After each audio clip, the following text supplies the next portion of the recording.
The wedding dress felt like a prison.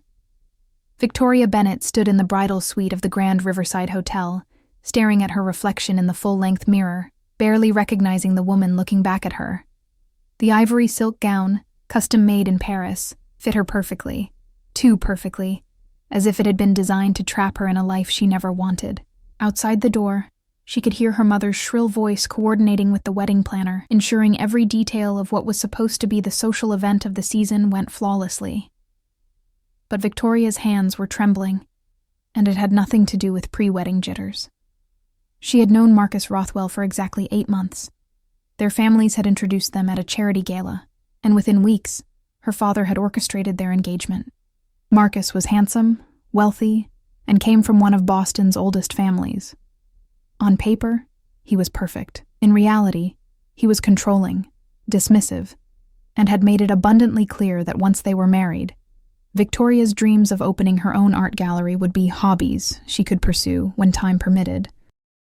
He had laughed when she suggested keeping her maiden name, and his eyes had gone cold when she'd asked about a prenuptial agreement that would protect her inheritance from her grandmother. The realization had hit her 3 days ago. She didn't love Marcus. She didn't even like him, and the thought of spending the rest of her life as Mrs. Marcus Rothwell made her feel like she was drowning. A sharp knock on the door made her jump. "Victoria, darling, 15 minutes!" her mother called out. "The photographer wants to get shots of you before the ceremony. Just a moment." Victoria's voice came out steadier than she felt. Her heart was pounding so hard she thought it might burst through the delicate lace bodice of her gown. She had to get out. Now.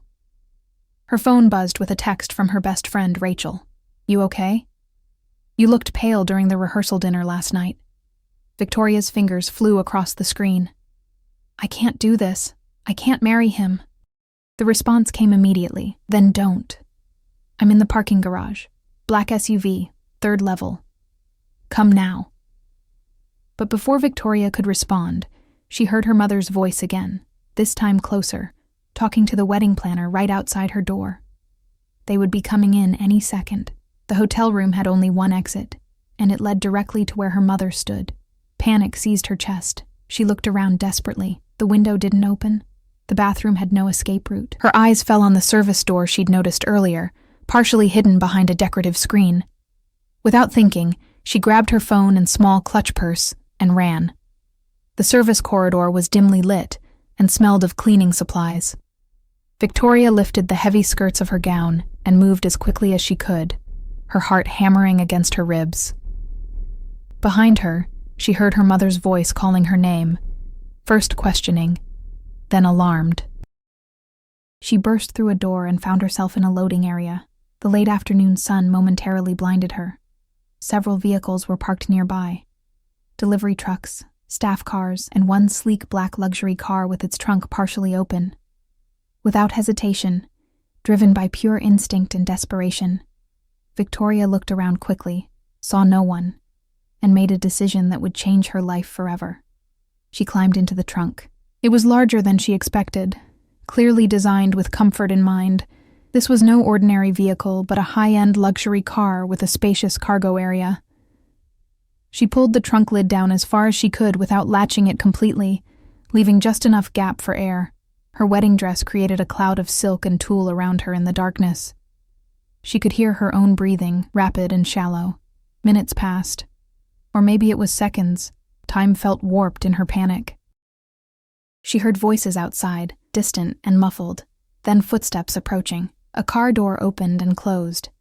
The engine purred to life with barely a whisper of sound. And then they were moving.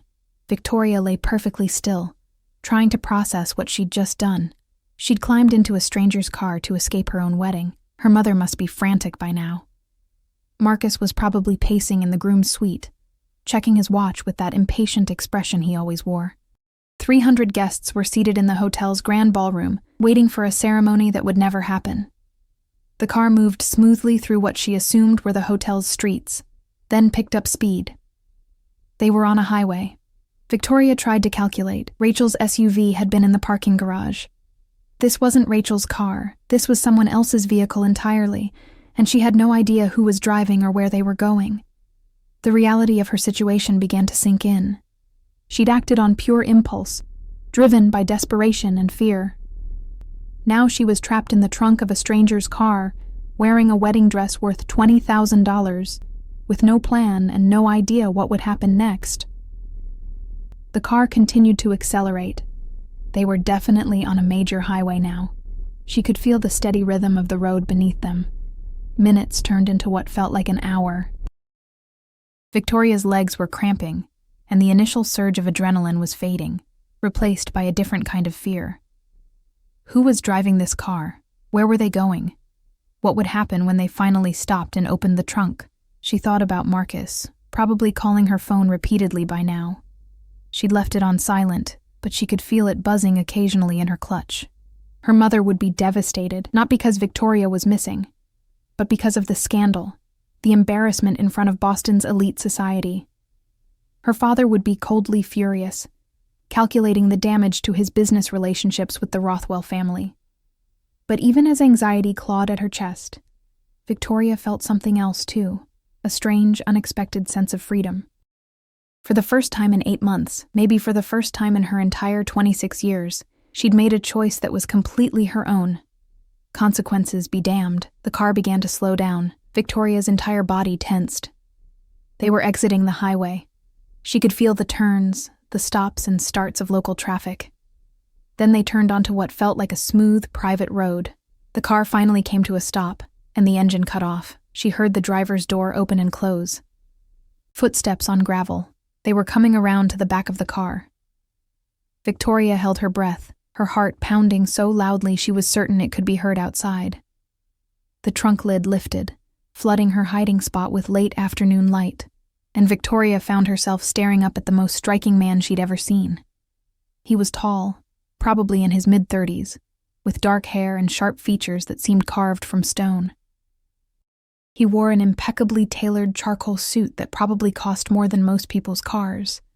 His eyes, a piercing gray blue, widened in shock as he took in the sight before him. A woman in a wedding dress, crumpled in the trunk of his car. For a long moment, neither of them spoke. They simply stared at each other, the absurdity of the situation hanging in the air between them. Then the man's expression shifted from shock to something that might have been amusement. One dark eyebrow arched upward. "Well," he said, his voice deep and smooth with a hint of dry humor, "this is certainly a first. I've had many unexpected things happen in my life, but finding a runaway bride in my trunk is definitely a new experience." Victoria struggled to sit up, her dress creating a rustling symphony of silk and tulle. "I can explain," she began, though she had absolutely no idea how to explain any of this.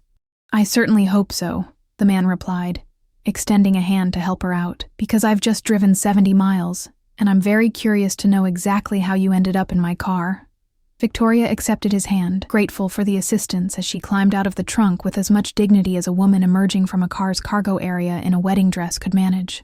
Her legs were stiff from being cramped in the confined space, and she stumbled slightly. The man's grip steadied her, his hand warm and firm. "Thank you," she said, finally getting her feet properly under her. She looked around, trying to orient herself. They were in a circular driveway in front of what could only be described as a mansion, a sprawling estate of glass and stone that seemed to emerge organically from the landscape around it. The property was surrounded by woods, and she could glimpse the ocean in the distance. "Where are we?" "My house," he replied simply, still studying her with those penetrating gray-blue eyes. "About 70 miles north of Boston in Cape Ann. And you are?" "Victoria," she said, then hesitated. Her full name would be instantly recognizable.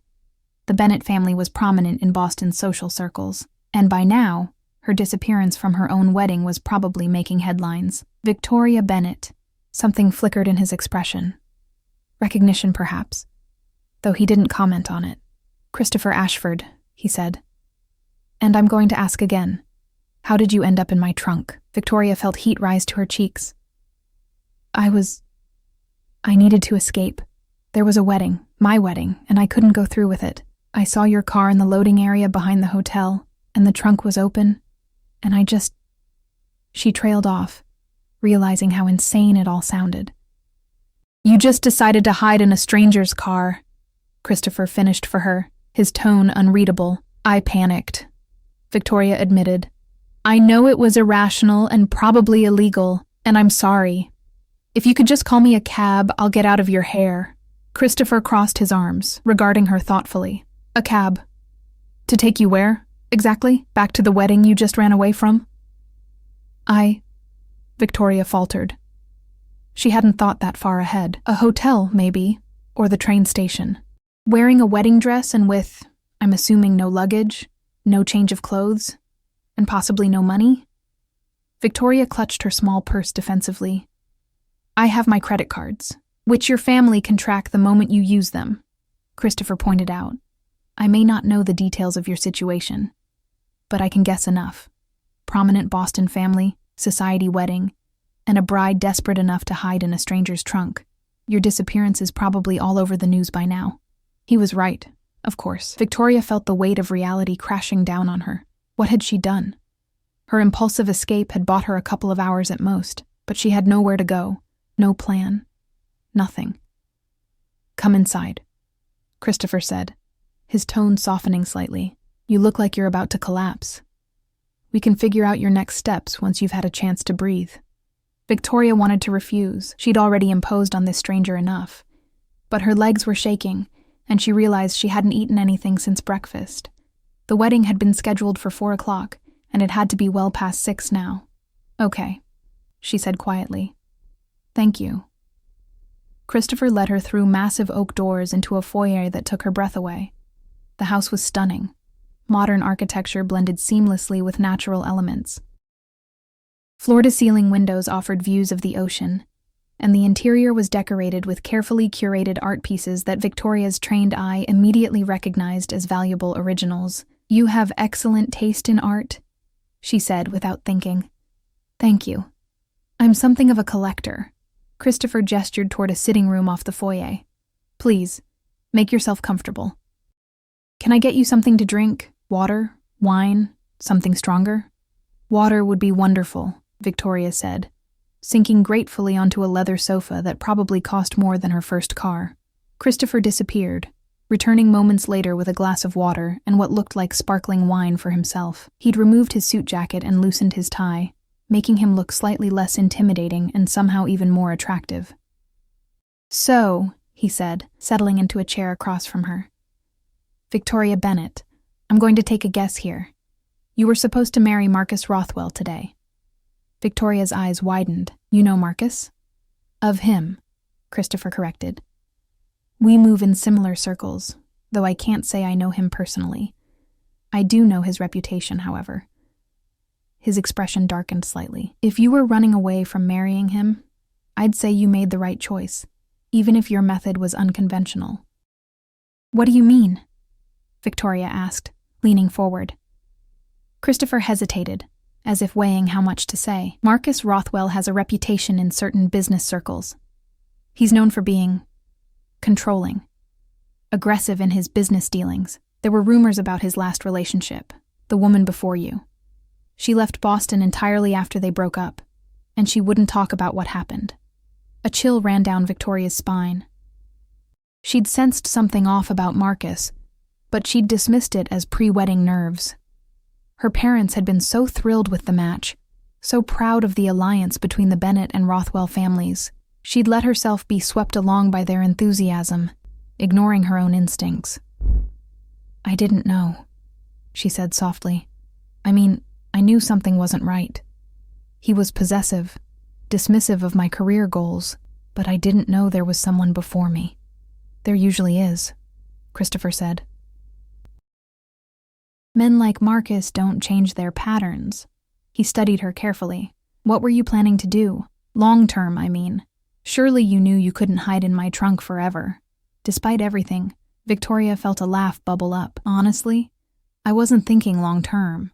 I was thinking about the next 5 minutes, then the next 5 after that. I just knew I couldn't walk down that aisle. A sound instinct, Christopher said. He pulled out his phone, tapped the screen a few times, then turned it toward her. You should probably see this. Victoria took the phone, her stomach dropping as she saw the headline. Bennett heiress vanishes hours before society wedding. Below it was a photo of her from the engagement announcement, smiling a smile that didn't reach her eyes. The article was sparse on details but heavy on speculation. Everything from cold feet to foul play was mentioned. "They've called the police," she whispered, scrolling through the article. Marcus filed a missing person report. My mother gave a statement saying I would never just leave, that something terrible must have happened. "Would you?" Christopher asked. "Just leave, I mean. If you'd had the courage to do it the conventional way." Victoria looked up at him, surprised by the directness of the question. "I don't know," she admitted. "I wanted to. I've wanted to for weeks. But disappointing my parents, dealing with the scandal, breaking the engagement, it all seemed impossible. Everyone expected me to go through with it. So I was going to go through with it, even though every cell in my body was screaming that it was wrong, until you climbed into my trunk," Christopher said with a hint of a smile. "Until I climbed into your trunk," Victoria agreed. She handed his phone back to him. "I should call them. Let them know I'm safe, at least." "Are you sure that's what you want to do?" Christopher asked. "Because the moment you make that call, the decision is out of your hands. Your parents will come get you, Marcus will be there, and you'll be right back where you started, except now, with even more pressure to go through with the wedding to avoid the embarrassment of calling it off." Victoria knew he was right. Her father was a master of manipulation, and her mother would cry and guilt her into compliance. Marcus would be understanding and forgiving in public, while making it clear in private that this kind of behavior would not be tolerated in their marriage. "What do you suggest?" she asked. Christopher leaned back in his chair, regarding her thoughtfully. "I suggest you take the night to think. You're safe here. No one knows where you are. In the morning, when you've had time to process everything, you can make a clear-headed decision about what you really want to do." "You're offering to let me stay here? A complete stranger who broke into your car? Technically, you broke into my trunk, not my car," Christopher corrected with amusement. "And yes, I'm offering.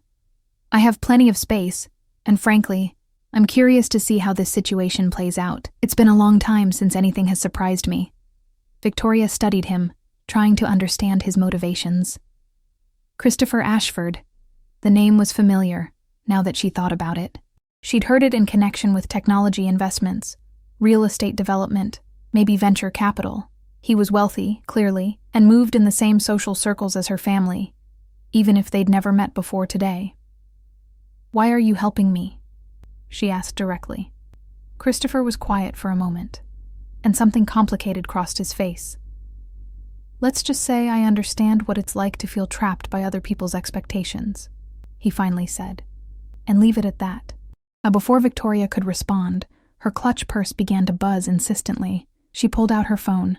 17 missed calls from her mother, 12 from Marcus, 8 from her father, and countless texts ranging from worried to angry to pleading. The most recent text was from Marcus. "Victoria, wherever you are, we can work this out. I love you. Please come back." She stared at the words, feeling nothing. He didn't love her. He loved the idea of her, the perfect society wife from the right family with the right connections. He'd never once asked her what she wanted, what she dreamed about, what made her truly happy. "I'll stay," Victoria said, looking up at Christopher.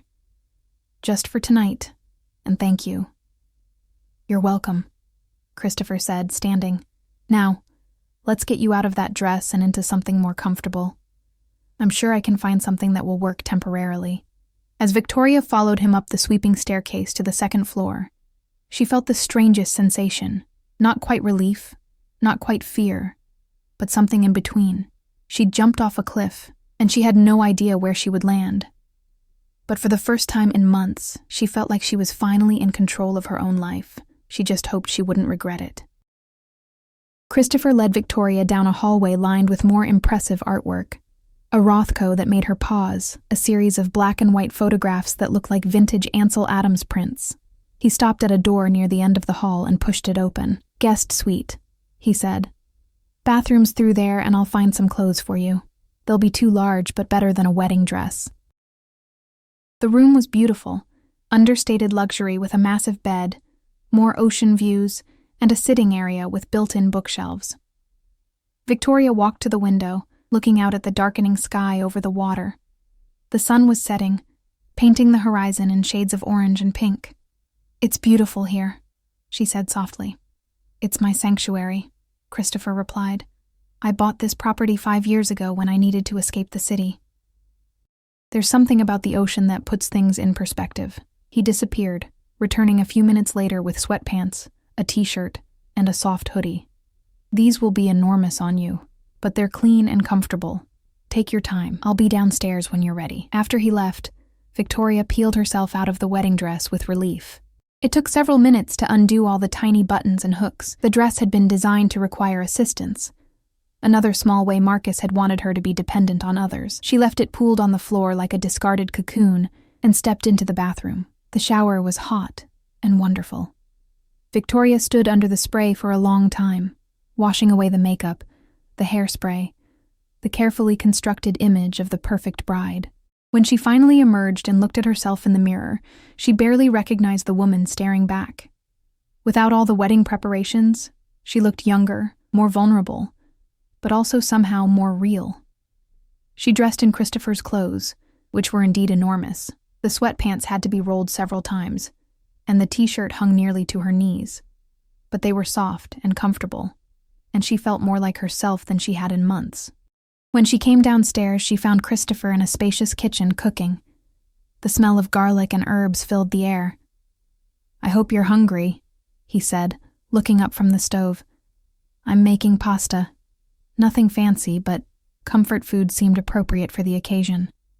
"It smells amazing," Victoria said, sliding onto a stool at the kitchen island. "You cook?" "I live alone and I like to eat well," Christopher replied with a shrug. It seemed like a practical skill to develop. He glanced at her, and something in his expression softened. "You look more comfortable. I feel more human," Victoria admitted. "Thank you again for all of this. I know it's incredibly strange." "Strange is relative," Christopher said, stirring the pasta. "I once had a business partner show up at my office with a llama to make a point about diversification. A runaway bride in my trunk barely makes the top 10. Victoria laughed, surprising herself. "There's a story there. Several stories, actually. The llama incident was just the beginning." Christopher plated the pasta, adding fresh parmesan and herbs. "Come on, let's eat in the dining room. Or we can eat out on the terrace if you're not too cold." "Terrace sounds perfect," Victoria said. They settled at a table on the stone terrace overlooking the ocean. The air was cool, but not uncomfortable, and the sound of waves provided a peaceful backdrop. Victoria took her first bite of pasta and nearly moaned. It was delicious, simple, but perfectly executed. "This is incredible," she said. "Where did you learn to cook?" "Italy, mostly," Christopher said. "I spent a year in Tuscany after college, supposedly learning about wine investments, but actually just absorbing the culture. An old woman named Francesca took pity on me and taught me her family recipes. She said no man should be helpless in a kitchen." "Wise woman," Victoria said. She took another bite, then asked the question that had been nagging at her. "Can I ask you something?" "Of course." "Why were you at the Grand Riverside Hotel today?" "That's where I was supposed to get married." Christopher's expression shifted, becoming more guarded. "I was meeting someone," he said carefully. "A business associate."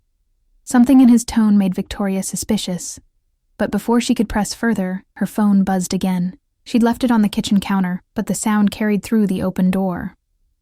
Christopher glanced toward the house. "You should probably turn that off," he said. "Or at least silence it completely. They're not going to stop calling." "You're right." Victoria stood, retrieved her phone, and stared at the screen. 32 missed calls now, and the texts were becoming more desperate. Her mother's latest message read, "Victoria Ann Bennett, you are breaking my heart. Please, please call me. I need to know you're safe." The guilt hit her hard. Whatever her feelings about the wedding, her mother did love her in her own complicated way. Victoria typed out a quick message. "I'm safe. I'm sorry. I need time to think. Please don't look for me. I'll contact you soon." She hit send before she could second-guess herself, then turned off the phone completely. When she returned to the terrace, Christopher was watching the ocean, his expression thoughtful. "Did you contact them?" "I sent my mother a text," Victoria said, "just to let her know I'm alive. Then I turned off the phone." "That was brave," Christopher said. And the right thing to do. They ate in comfortable silence for a while, the tension slowly easing from Victoria's shoulders. The pasta, the wine Christopher had poured, the sound of the ocean, it all combined to create a sense of peace she hadn't felt in months. "Can I ask you something now?" Christopher said eventually. "Fair's fair," Victoria replied. "What were you planning to do with your life? Before the wedding, before Marcus?" What did Victoria Bennett actually want? The question caught her off guard. No one had asked her that in so long. "I wanted to open an art gallery," she said softly. "A real one, not a vanity project. I studied art history at Columbia, and I spent 2 years working at Sotheby's in their contemporary art division. I have an eye for emerging artists, and I had this whole business plan worked out. There's a space in the South End that would be perfect. Lots of natural light, good foot traffic, near other galleries but not too saturated." "Had?" Christopher picked up on the past tense. "What happened?" "My father happened," Victoria said, unable to keep the bitterness from her voice. "He said it was a waste of my education and his money. He wanted me to join the family business, Bennett Properties. Real estate development. I tried it for 6 months and hated every minute. Then he introduced me to Marcus, and suddenly everyone had a new plan for my life. And you went along with it," Christopher observed, but there was no judgment in his tone. "I went along with it," Victoria confirmed, "because it was easier than fighting, because I was tired of disappointing everyone. Because at some point I stopped believing that what I wanted actually mattered." She looked up at Christopher, feeling tears prick her eyes. "How pathetic is that?" "It's not pathetic," Christopher said firmly. "It's human. We all get caught up in other people's expectations sometimes. The question is what you do when you finally realize you've lost yourself." "Like hiding in a stranger's trunk?" Victoria said with a weak laugh. "Exactly like hiding in a stranger's trunk," Christopher agreed, smiling. "Unconventional, but effective." Victoria took a sip of her wine, feeling the warmth spread through her chest. "What about you?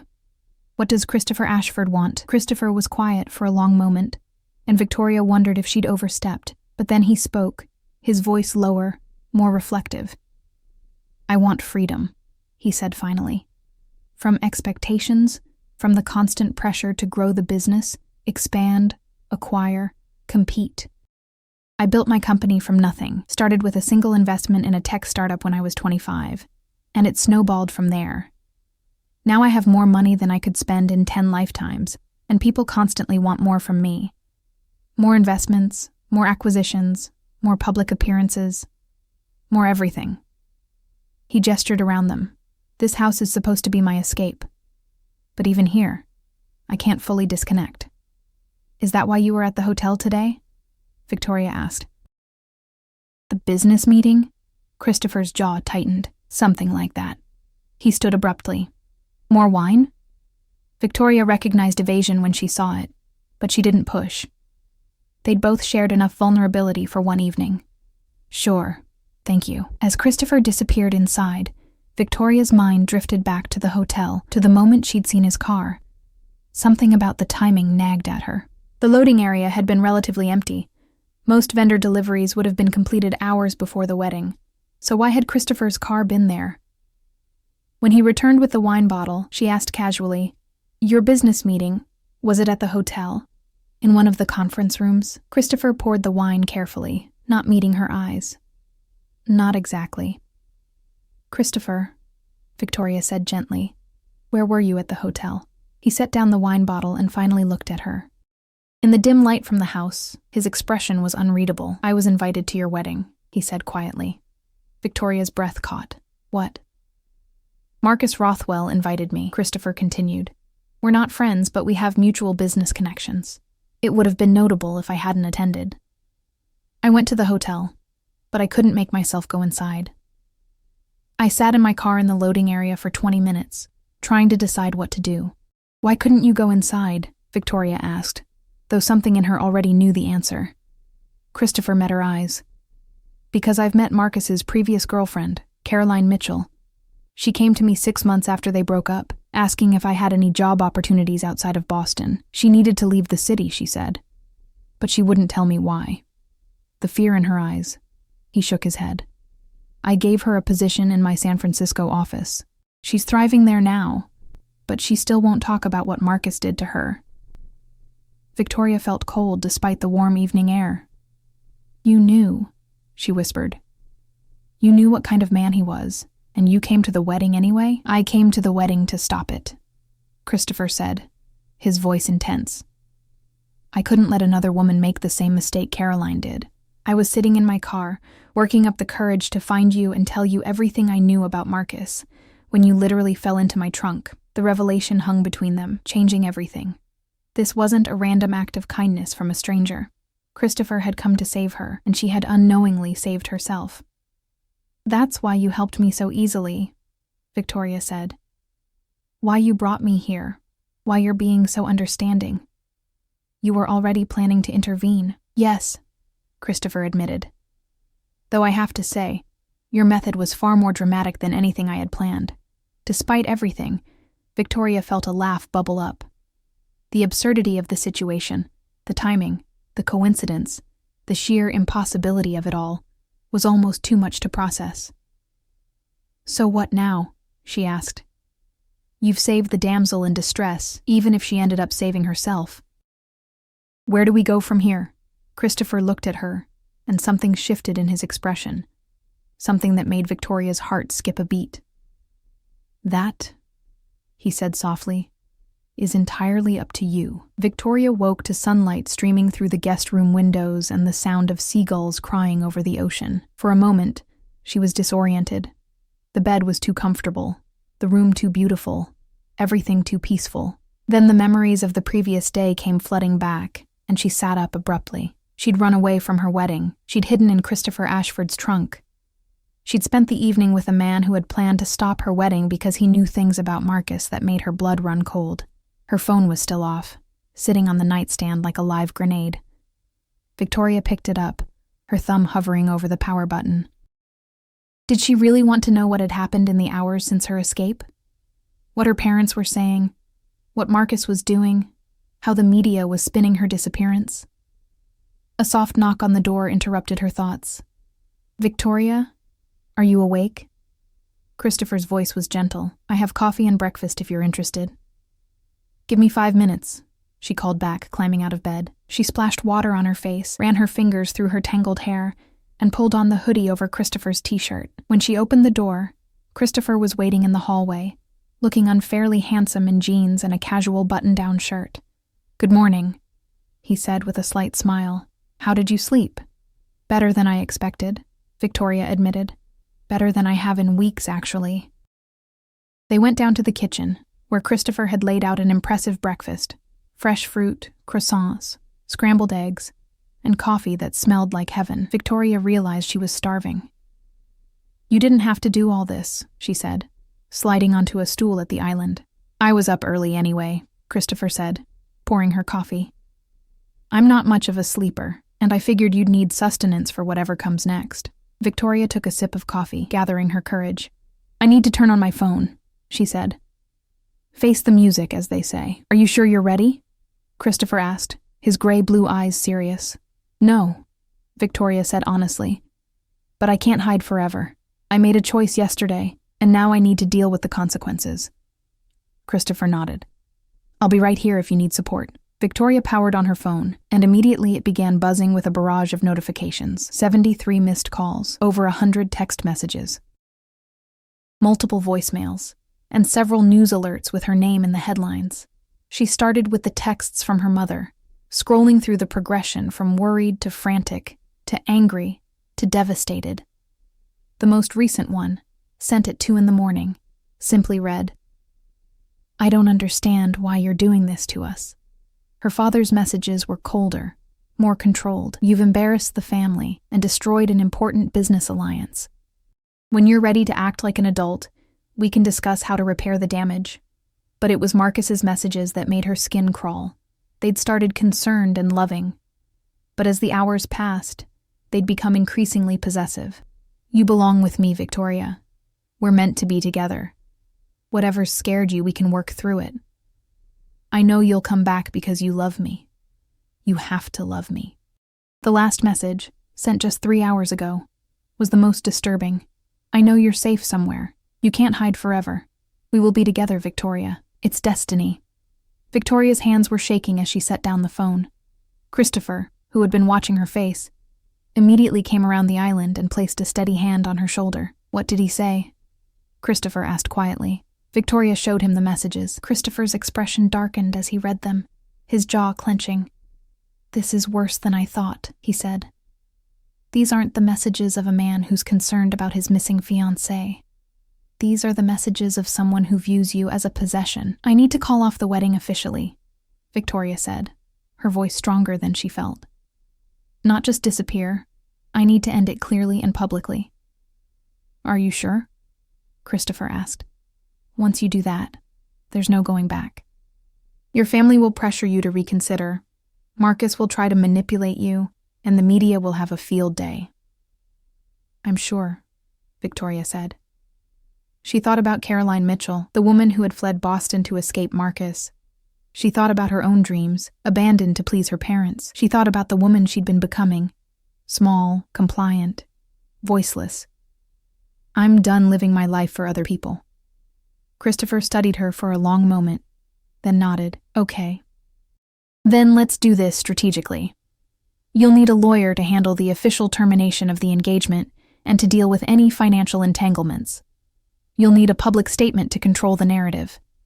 And you'll need a safe place to stay while everything settles." "I can stay with Rachel," Victoria said, thinking of her best friend. "She texted me yesterday offering to help." "Actually," Christopher said slowly, "I have a better idea, if you're interested." Victoria looked at him questioningly. "Stay here," Christopher said. "Not forever, obviously, but for a few weeks, until things calm down. You'll have privacy, space to figure out what you want to do next. And if Marcus or anyone else tries to find you, this property has excellent security." "Christopher, I can't impose on you like that," Victoria protested, even as part of her desperately wanted to accept. "You're not imposing," Christopher said firmly. "I'm offering. Besides, I have a proposition for you." "A proposition?" Victoria raised an eyebrow. Christopher smiled. "Remember you mentioned wanting to open an art gallery? I own several commercial properties in Boston, including one in the South End. I've been looking for the right tenant, someone with vision and passion who could turn it into something special. I'd like you to consider it." Victoria stared at him, certain she'd misheard. "You want to give me a gallery space?" "Not give, lease, at favorable terms," Christopher corrected. "I believe in investing in people with talent and drive. From what you told me last night, you have both. And frankly, I'd rather have an innovative art gallery in that space than another generic boutique." "But you barely know me," Victoria said, overwhelmed. "Why would you take that kind of risk?" Christopher's expression became serious. "Because I see someone who had the courage to choose herself over everyone else's expectations, even when it meant jumping into the unknown. That's the kind of person I want to work with." He paused.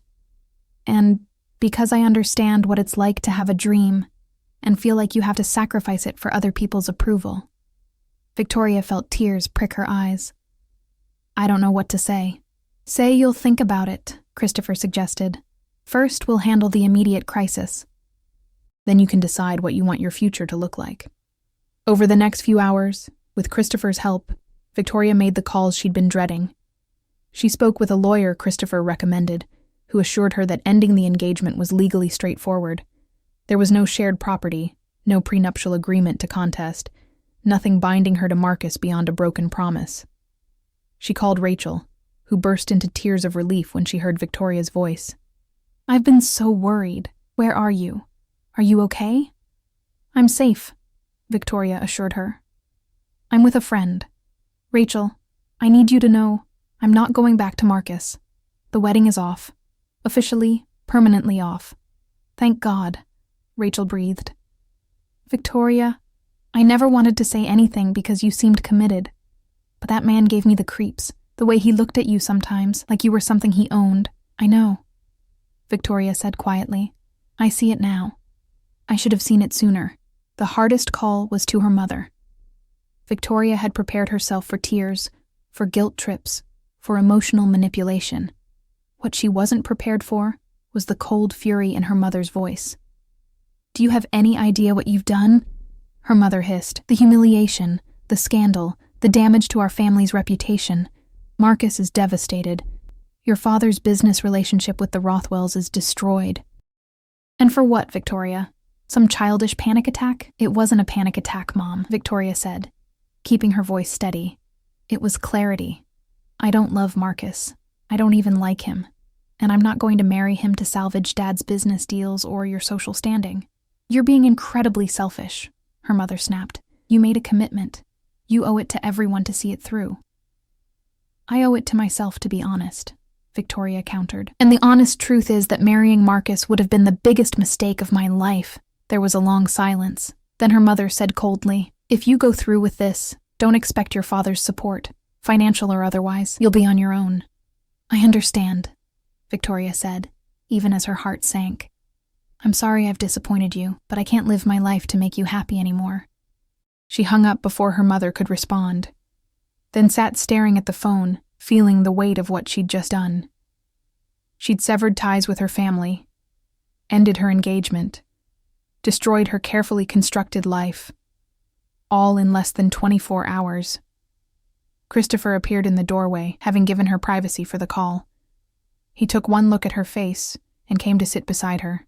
"That bad?" he asked gently.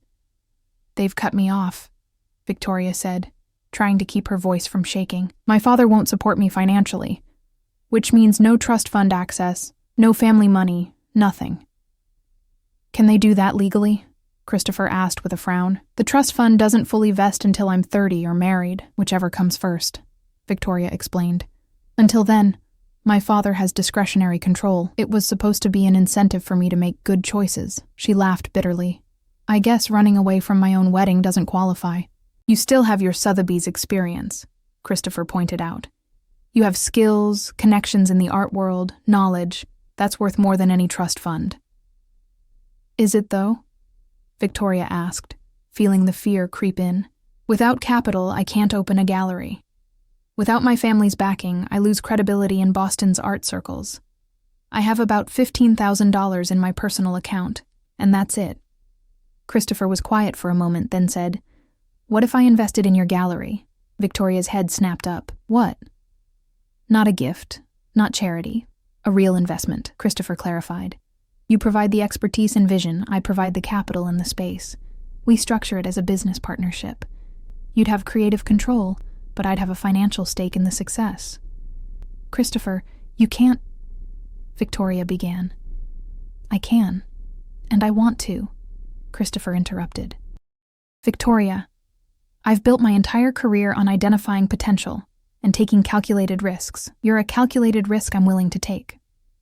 He smiled slightly. "Besides, it's been a long time since I've been excited about a new project. The idea of helping launch an innovative art gallery, working with someone who actually cares about art rather than just profit margins, it sounds like exactly what I need." Victoria searched his face, looking for pity or condescension, but found only sincerity. "Why are you doing this?" she asked softly. "Really?" Christopher considered the question carefully. "Because yesterday, you reminded me what courage looks like," he said finally. "I've been stuck in a comfortable rut, doing what's expected, expanding the business, because that's what successful people do. But I've lost sight of why I started in the first place, because I wanted to support innovation, take chances on unconventional ideas. You jumped into my trunk because you were desperate to escape a life that wasn't yours. Maybe helping you build the life you actually want will help me remember what I'm supposed to be doing with mine." Victoria felt something shift in her chest.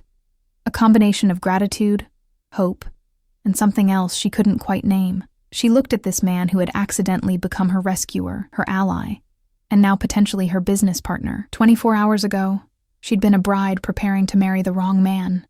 Now she was sitting in a beautiful house by the ocean, discussing plans to build the life she'd always dreamed of. "Okay," she said, her voice steady.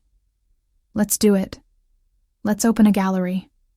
Christopher's smile was genuine and warm.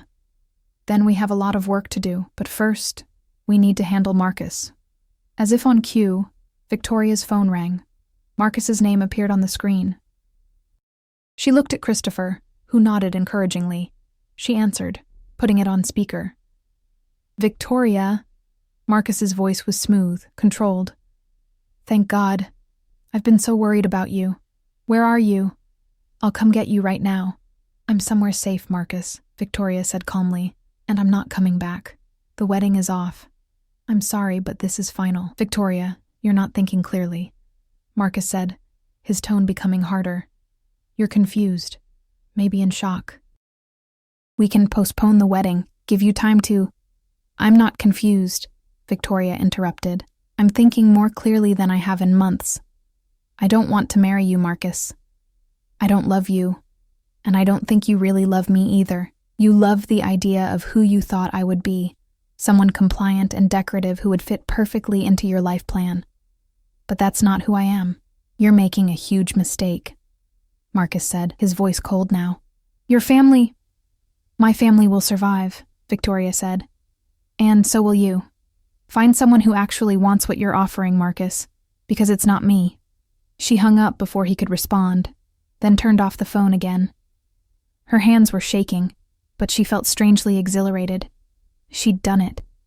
She'd actually ended it. Christopher was watching her with something like admiration. "That was well done," he said. "How do you feel?"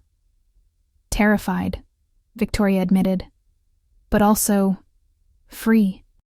For the first time in my life, I have no idea what's going to happen next, and that's actually exciting rather than frightening." "Then let's make it even more exciting," Christopher said, standing and offering his hand. "Come on, I want to show you something."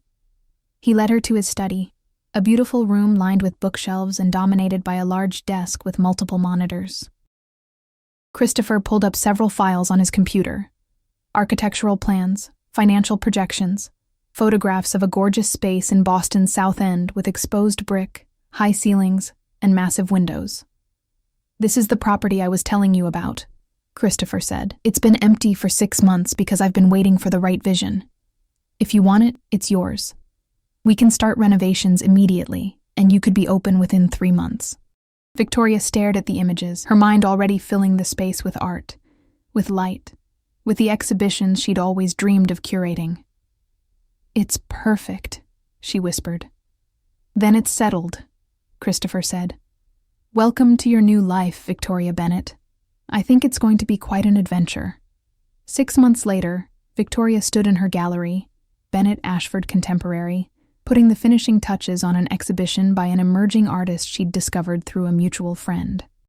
The gallery had exceeded even her optimistic projections, attracting serious collectors and art enthusiasts alike. Critics had praised her eye for talent and her innovative approach to curation. The door chimed, and Christopher walked in, carrying 2 cups of coffee. It had become their routine. He'd stop by every Friday afternoon, and they'd walk through the current exhibition together, discussing art and business and everything in between. "The space looks incredible," Christopher said, handing her a coffee. "This artist is going to be huge." "I know," Victoria said with a smile. "I can feel it."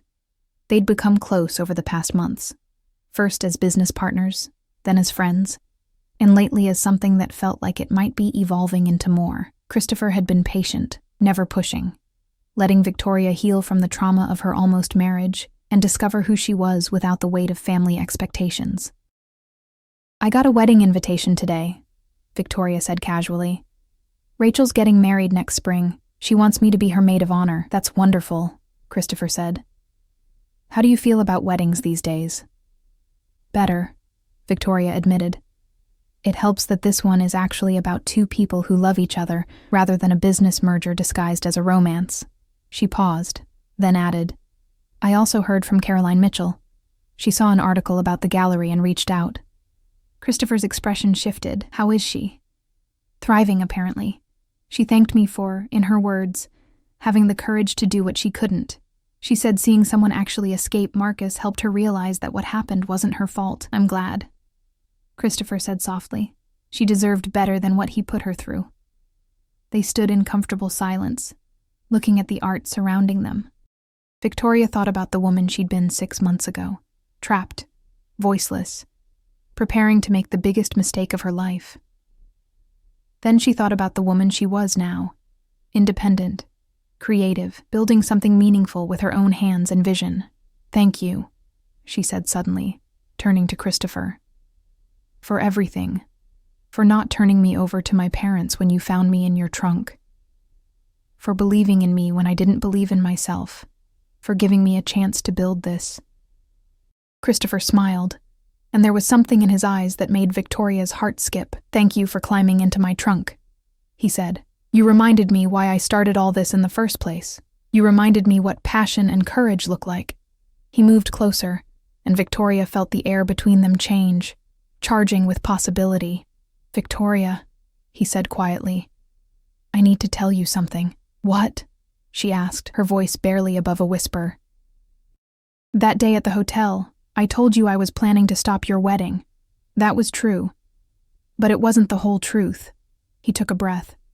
"I'd seen you before, 3 months earlier, at a gallery opening in the city. You were there with Marcus, and you were talking about a painting, really talking about it, with such passion and insight. I was captivated. I asked around about you, learned you were engaged.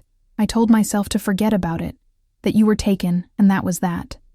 Victoria's breath caught. "Christopher, when I got that wedding invitation, something in me rebelled," Christopher continued. "I couldn't let you marry him, not just because of what I knew about Marcus, but because—" He paused, seeming to gather courage.